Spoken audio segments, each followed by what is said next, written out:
여기 보시면 여기 이제 배당 순서입니다. 배당 순서. 첫 번째가 경매 집행비용이죠. 채권자가 경매 신청하면 집행비용 제일 먼저 배당을 해줍니다.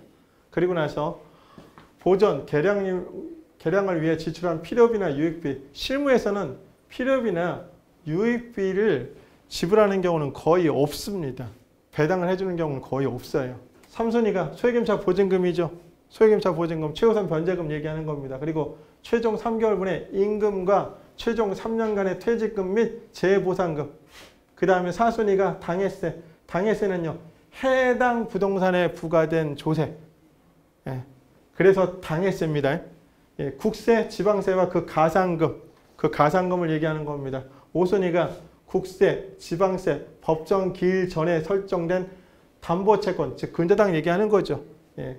근저당권, 전세권, 임차권, 담보가등기, 배당 종기일 내 배당 신청한 확정일자 있는 임차인이죠.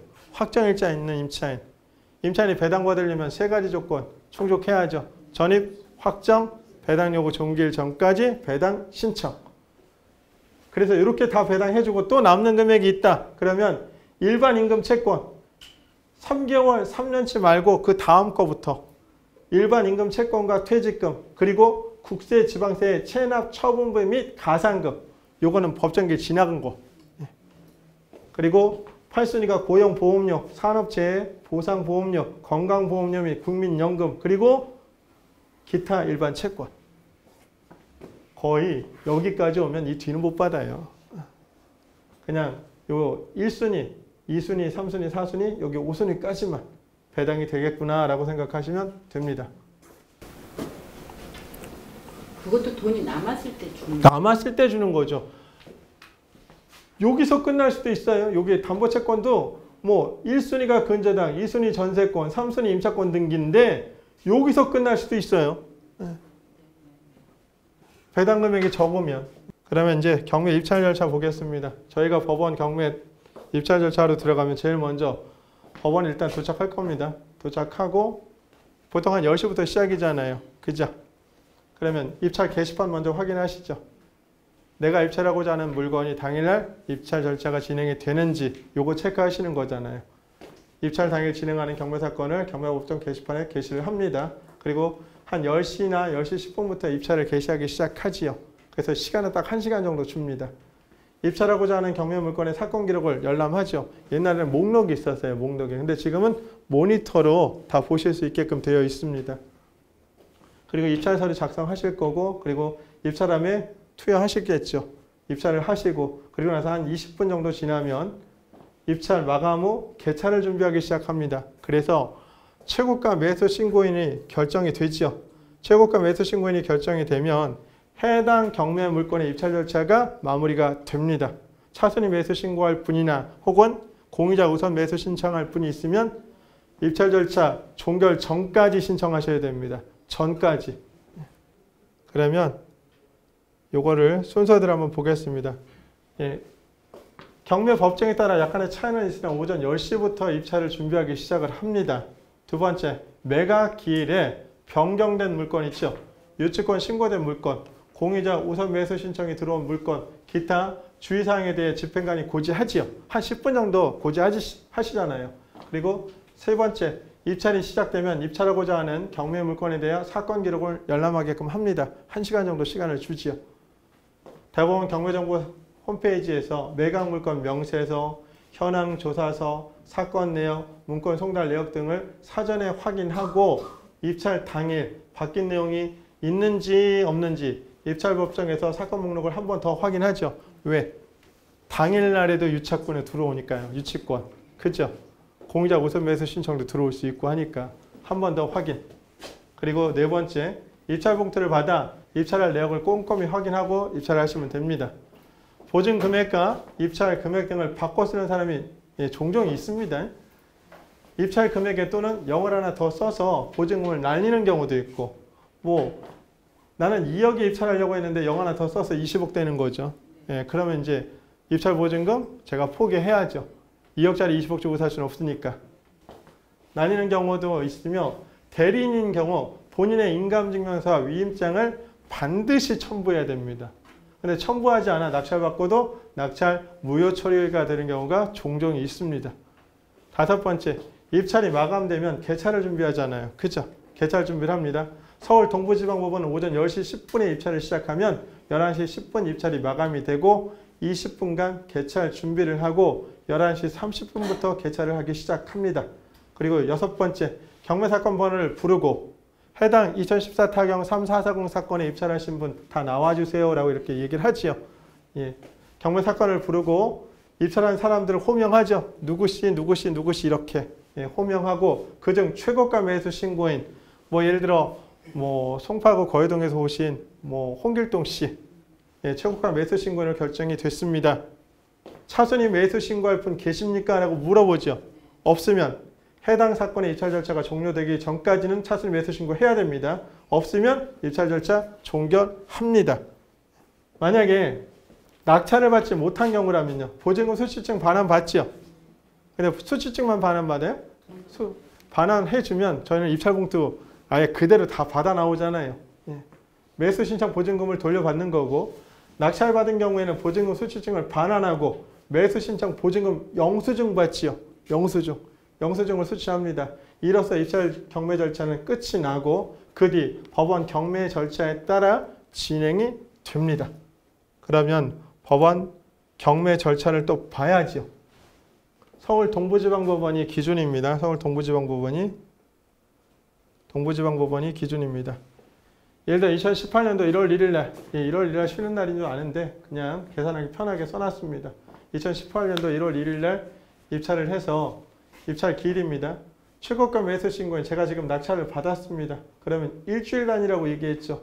7일 이내 1월 8일 날 매각 허브 결정을 합니다. 허가를 할 건지 불허가를 할 건지. 근데 서류상에 하자가 없으면 허가 결정이 당연히 나오겠지요. 네, 허가 결정이 나옵니다. 절차상 법원의 입찰 서류에 특별한 문제가 없다면 매각 허가 결정이 납니다. 그리고 나서 일주일입니다. 일주일. 1월 8일에서 일주일이면 1월 15일이죠. 매각 허브 결정에, 즉 허가 결정에 대한 확정을 하죠. 그러면 요 확정을 합니다. 그러면 요 기간 동안이 뭐지요? 이해관계인들의 항고 기간이잖아요. 즉시 항고 기간. 항고 기간인데 항고하는 사람이 없어요. 그러면 그냥 경매 절차는 진행이 되겠지요.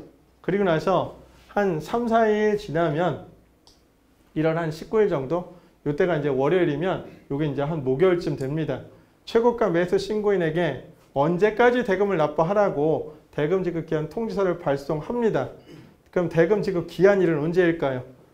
매각 허가가 확정된 1월 15일, 1월 15일 이후 2월 15일까지 약 대략 한 30일에서 45일 이내입니다. 그럼 그때 이제 잔금을 준비하시면 된다는 얘기죠. 그러면 저희는 1월 20일쯤 잔금을 미리 냅니다. 1월 20일쯤 잔금 내고 동시에 인도면허 신청하죠. 대금 납부 즉시 소유권 이전이 됩니다. 예, 그럼 그때부터 임차인이나 소유자, 채무자 만나러 가셔도 됩니다. 이제 제가 소유권자니까 인도면허 신청을 합니다. 그건 누구한테? 대출은행 법무사에게 소유권 이전 시에 같이 접수 의뢰하시면 됩니다. 예, 그러면 한 3만 원 정도 뭐 추가 비용 달라고 하시는데 예, 그냥 서비스를 해주시는 데도 있으니까 예, 그렇게 얘기 잘 하시면 됩니다. 그리고 대금 납부 명도를 시작을 합니다. 부동산에 거주하는 이해관계인을 내보내야 되는 그 과정인 거잖아요. 소유자, 채무자, 임차인. 근데 임차인도 부류가 세 부류죠. 보증금 전액을 배당받아가는 사람, 전액 배당자. 그러면 이 사람하고 싸울 일은 없고, 두 번째, 보증금 1억 원인데 5천만 원밖에 배당이 안 되는 사람, 일부 배당자. 5천만 원 배당받기 위해서는 낙찰자의 명도 확인서와 인감증명서가 법원에 제출이 돼야 되잖아요. 싸울 일이 역시 없겠죠. 세 번째, 보증금 한 푼도 배당받지 못하는 임차인, 무배당, 깡통이요.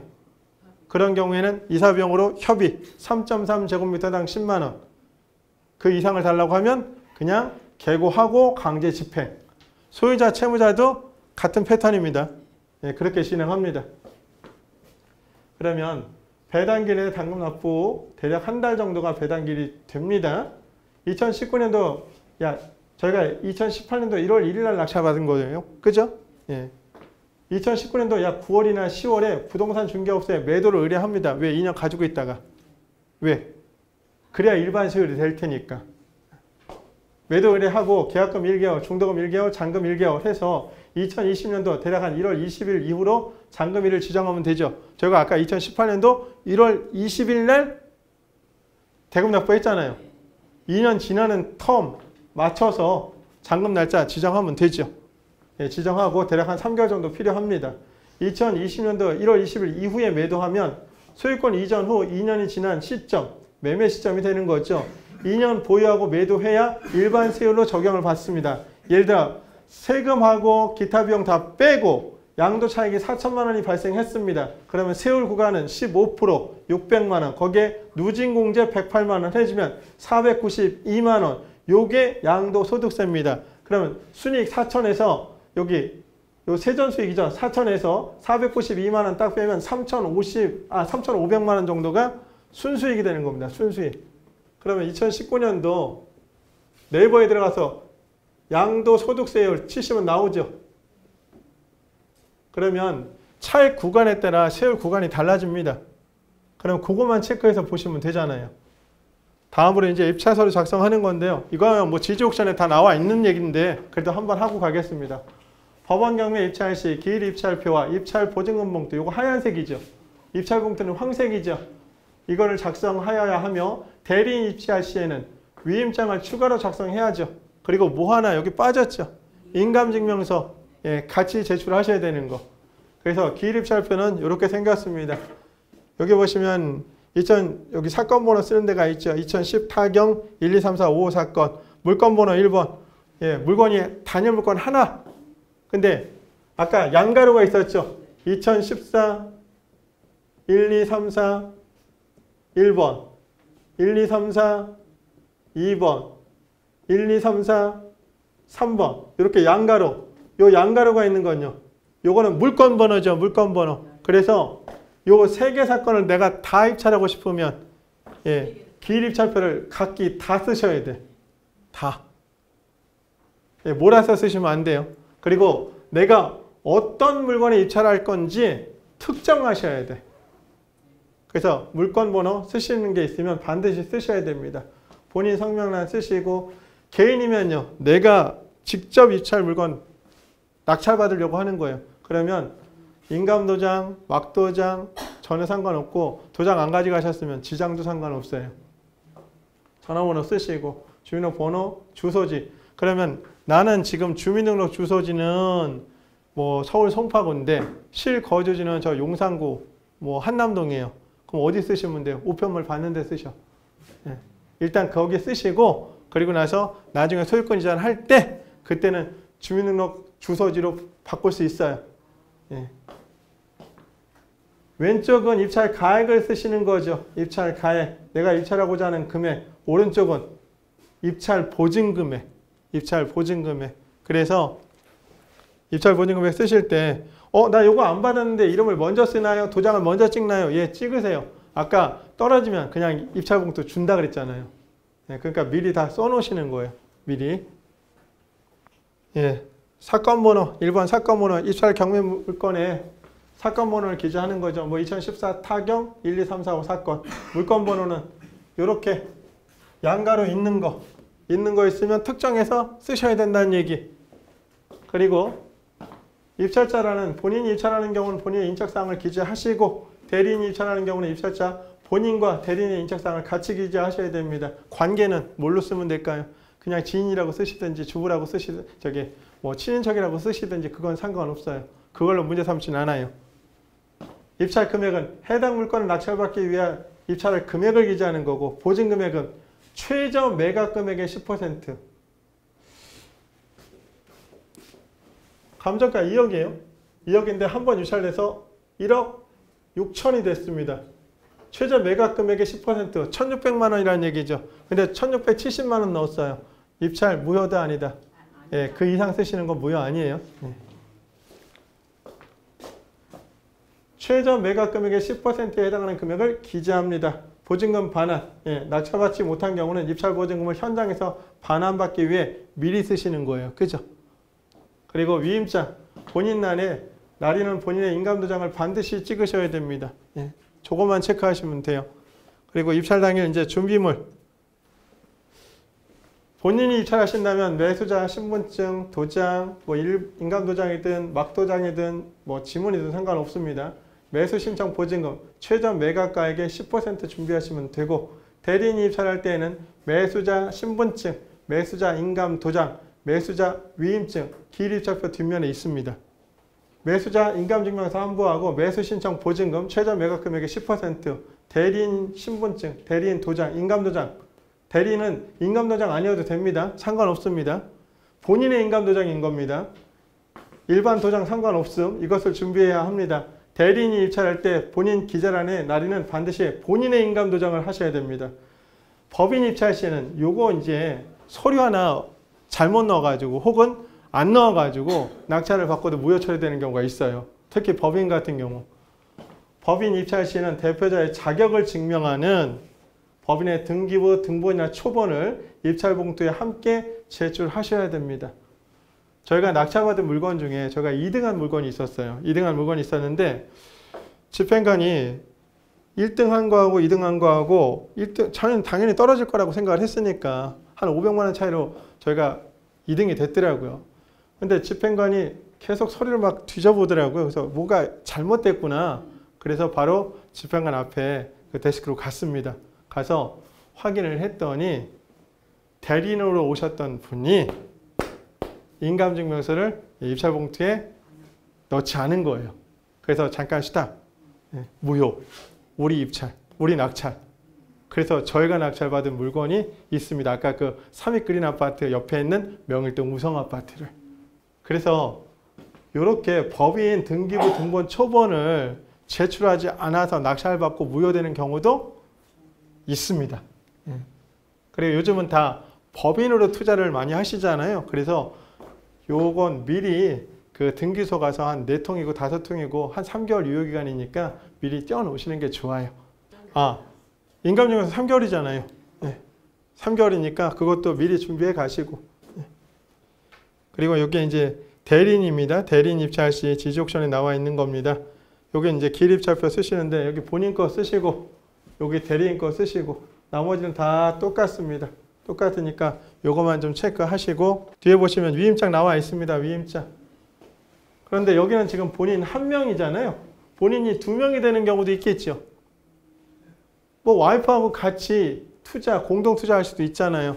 그런 경우에는 여기 지분을 공동 입찰자 목록이라는 게 따로 있고 지분을 표기하게끔 돼 있어요. 지분을. 그러면 2명이니까 뭐 지분이 각각 2분의 1씩이겠죠. 뭐 2분의 1, 2분의 1. 근데 지분 표시를 예를 들어 제가 안 했어. 깜빡했어. 무효 처리 안 됩니다. 그러면 그냥 이건 n분의 1로 지분을 표시해 버립니다. 예, 다음으로 대법원 법원 경매 정보 검색하기가 있습니다. 근데 우리는 다 지지옥션 유료 정보 사이트 이용하잖아요. 근데 이제 이 대법원 경매 정보 사이트도 한 번은 보고 들어가셔야 됩니다. 한 번은. 그러면 첫 번째 법원 경매 정보에서 매물 정보를 확인할 수 있습니다. 다음과 같은 순서로 이루어집니다. 첫 번째 경매 물건. 인터넷에서 대법원 그 법원 경매 정보 딱 치시면 이 홈페이지로 바로 넘어갑니다. 그래서 경매 물건 검색. 경매 물건 검색을 딱 클릭하시면 이렇게 나옵니다. 이렇게.